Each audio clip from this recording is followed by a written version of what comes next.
Hello, everyone, and welcome into this episode of Chach Talk. Today, I want to talk about current state of my Green Bay Packers. They're currently at 4-3-1, and they're about to play the Miami Dolphins this Sunday in Lambeau Field at 3 o'clock, something like that.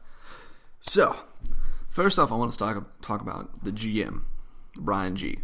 So, this man comes in here replacing Ted Thompson, basically because Ted Thompson wasn't that aggressive in the offseason. And so he mostly got on the draft, which drafting wasn't that good in the 2015 draft class. 0 people out of, I think it was like a 9-man draft class are on the active roster right now. The only person that's still on the team is Jake Ryan, the linebacker who tore his ACL at the beginning of the season. So Ted Thompson was not fantastic at drafting, I guess, as a whole altogether. And so Brian came out here. He was pretty aggressive in the offseason. He pulled in Mo Wilkerson, who eventually got injured, but, Kenny Clark and Mike Daniels are kind of outplaying him to begin with. So, that's all right. He brought in Jimmy Graham, who has the second highest catches on the season for the Green Bay Packers behind Devontae Adams. And then he brought in Tramon Williams, who has now replaced Clinton Dix as a starting safety. Now, from there, let me transition into the Dix trade. So, basically what I thought of that was we got the second highest graded safety of the season at that point was Clinton Dix, behind the guy out of the Washington Redskins, the other safety there. And so, it's not great value. A 4th round. What was our best 4th round pick? I think Blake Martinez was a 3rd. There's not a lot of value in the 4th round, especially for the highest graded safety at that time. So I think we kind of basically just gave him away for free. Now, I looked into it a little bit, and what I saw was there was a lot of locker room disputes, or some locker room disputes with apparently wasn't great for that, culture. Okay, I just have a huge problem with that. You're a professional athlete. You can get along. Michael Jordan and Dennis Rodman hated each other. But you know what? They still won 3 championships together because they realized that the best way they could win was with each other. And so I don't give a damn if you're just like, oh, well, I hate this guy. If he can help you win a championship, you keep him there. So I don't understand that at all. And then what really pissed me off is that our other safeties aren't good. The GM came out the next day in a press conference, and the last question was, so how do you think the other 2 safeties are going to deal with Clinton Dix getting traded? And he said, well, Kentrell and Jermaine Whitehead are trending upward. And yes, I use the quote, trending upward.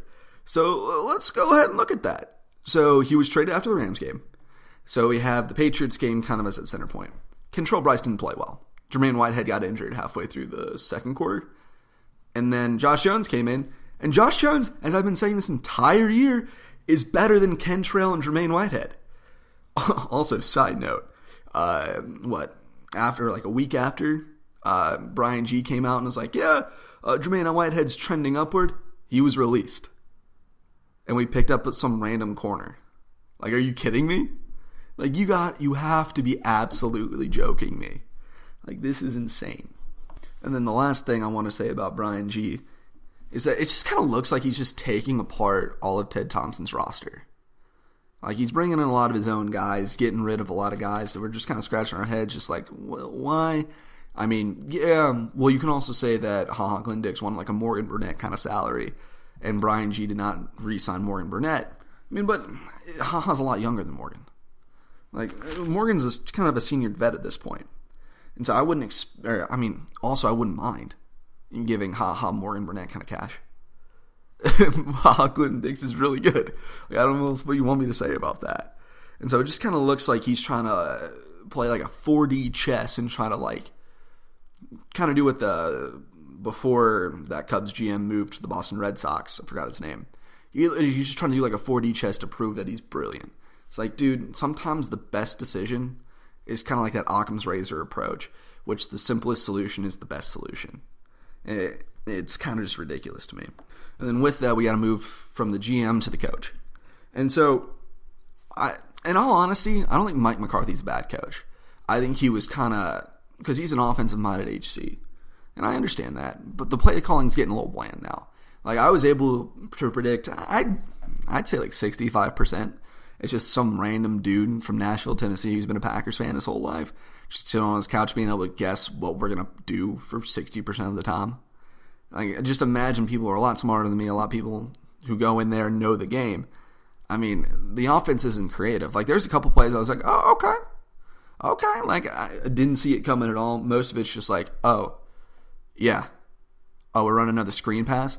Mike McCarthy, that worked in 2016 really well. It's not working so hot right now. We can't base our entire offense on a Jordy Nelson, Randall Cobb screen sets.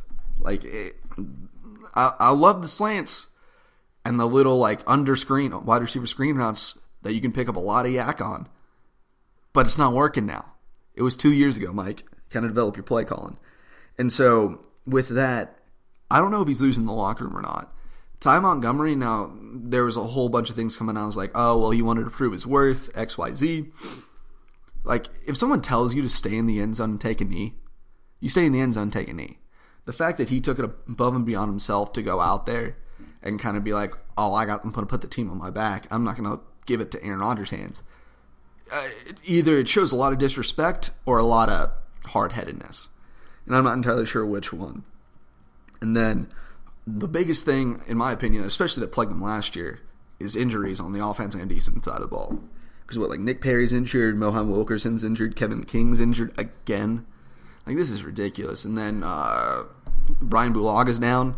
I don't know if he's going to come back next week. I haven't read the injury report yet. But injuries are absolutely plaguing the Green Bay Packers. And since I don't want to be all doom and gloom, I would like to offer my suggestions. Granted, no one's going to listen to them. Probably like 40 people are going to listen to this video.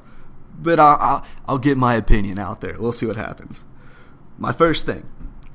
Green Bay has not gotten a turnover in an away game. We've also lost every away game this year. So what does that mean? Normally means you have a really young defense or secondary. And we do.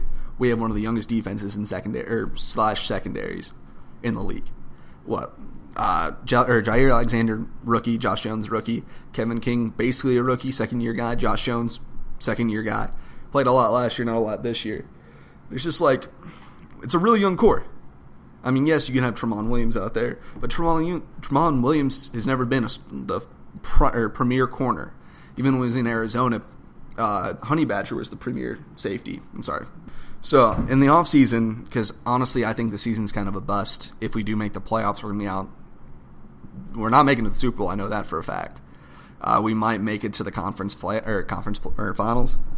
I don't see us making us out of the wild card.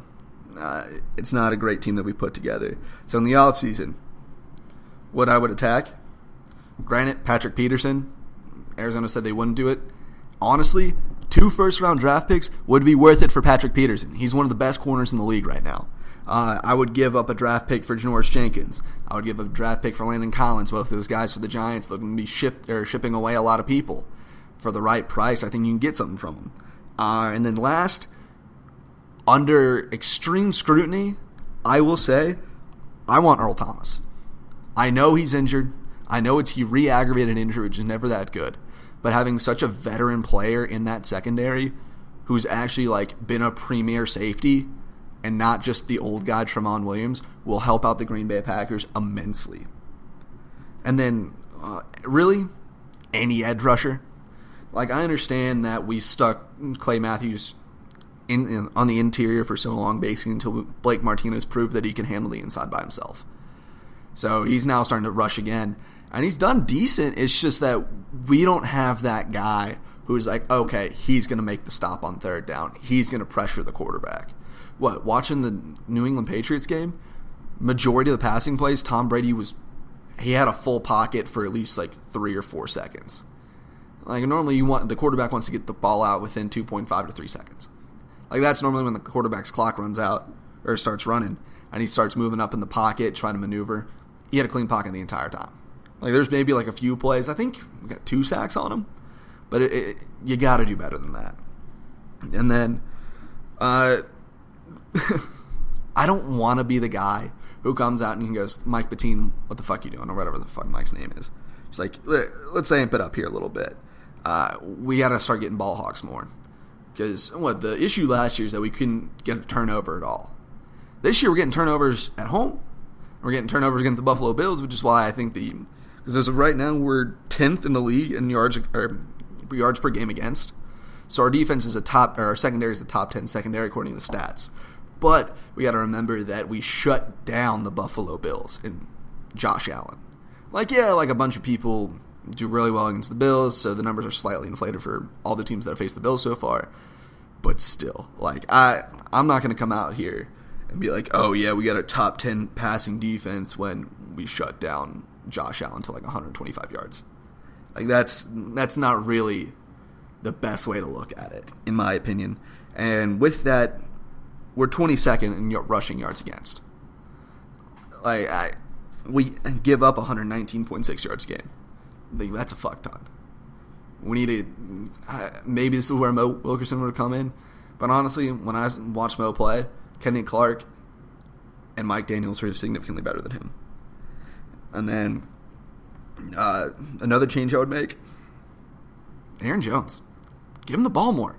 Give him the ball 20 times a game. Now, I don't understand Mike McCarthy came out in a press conference and was like, well, Aaron Jones isn't the best blocking back. That's why, I guess this is when Ty was on the roster. This is why we play Ty and Jamal Williams a lot more. Honestly, I like Jamal Williams. But Aaron Jones has that breakaway speed that running backs like Jamal Williams don't have. So if he gets a little room to run, if you give him an inch, he'll take a mile. Where Jamal Williams will, if you give him an inch, he'll take a foot. I want that breakout speed running back that can hit a home run on every play. That's why everyone's Saquon Barkley so much. It's he's not, I guess in the end he'll average 6 yards a carry, like Aaron Jones. But take out his biggest run and his worst run. He's averaging 2.4 yards a game, or 2.4 yards a carry. I don't know. I guess they want a running back in there to help out an injured line or a struggling line. But I don't know. You gotta have that. You gotta have Aaron Jones in there to keep him steady, keep him balanced. And then my final point, in regards to Mike McCarthy, I know a bunch of Green Bay Packers fans out there are saying fire Mike. Hashtag fire Mike. I gotta ask them, who do you want in return? I'm not seeing a lot of coaches out there that are on the market right now that I would want coaching the Green Bay Packers. You can be like, well, Sean McVay's coming in here, Andy Reid's coming in here, they're coaching college-style offenses, so let's bring in a college guy. Okay, sure. Who do you want to bring in? Urban Meyer? You think Urban Meyer, the guy who let his assistant coach beat his wife for 6 straight years, knew about it, and then just didn't do anything about it? You want him in Green Bay? You think the fans are going to like that? Say what you want about rural Wisconsin, and even, I guess, a city like Green Bay, it's still a small town, guys. They're not going to like that. The appeal behind Green Bay is that they're a wholesome group. There's not a lot of, guys going out to bars in Green Bay, Wisconsin, getting in fights, getting in trouble like you would in, Miami or New York, L.A. It's a wholesome town. I don't think you want Urban Meyer. Unless you're getting some other, genius coach like the Boston Celtics did with Brad Stevens coming in. I don't know who else you'd want. So I'll leave you with this. Don't change for the sake of change. Change to get better.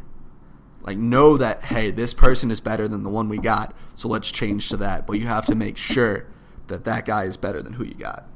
All right, y'all. Well, I appreciate you for listening in. I'll try to come up with another video here shortly. And love y'all. See you.